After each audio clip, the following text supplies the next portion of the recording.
En 2019, Elsa Dask officialisait sa relation avec l'homme de sa vie, un certain Arthur Vancet. 8 mois plus tard, les amoureux se passaient la bague au doigt au cours d'une discrète cérémonie, dont quelques photos ont été partagées sur les réseaux sociaux. Toujours très heureuse à ses côtés, la candidate de télé-réalité vue dans Les Princes et les Princesses de l'amour ou encore Les Apprentis Aventuriers, fait néanmoins depuis un petit moment face à une question récurrente: CIST pour quand le bébé ? Une interrogation bien difficile à encaisser pour la jolie blonde de 29 ans qui rencontre des difficultés à tomber enceinte.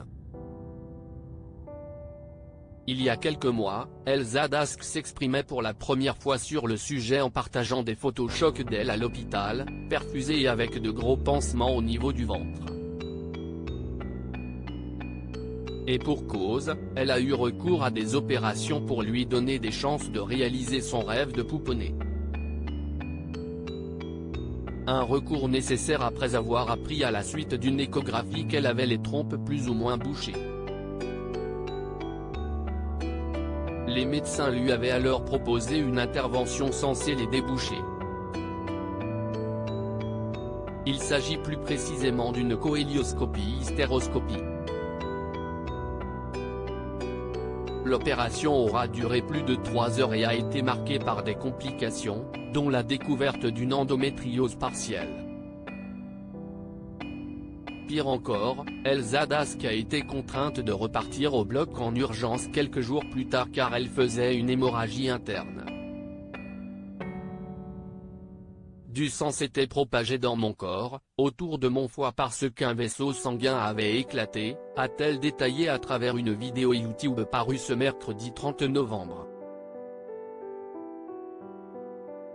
Des conséquences physiques pas du tout glamour. Fort heureusement, les chirurgiens ont réussi à arrêter l'hémorragie à temps. Mais le calvaire ne s'est pas arrêté là pour Elsa. J'ai aussi eu beaucoup de problèmes physiques, a-t-elle confié. Et de préciser, des gros hématomes partout sur le corps, mais aussi, ça ne va pas du tout être glamour, mon vagin a quadruplé de volume et s'est transformé dans une couleur un peu violette, bleue, c'était très moche à voir. Mais bon, quand vous avez des soucis de santé, vous vous en foutez du physique. Surtout que je savais que ça allait partir, donc je n'avais pas du tout honte de mon corps à ce moment-là.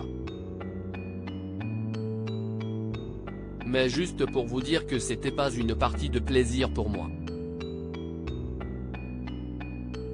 Une période très compliquée à vivre donc pour Elsa Dask, laquelle ne perd toutefois pas espoir.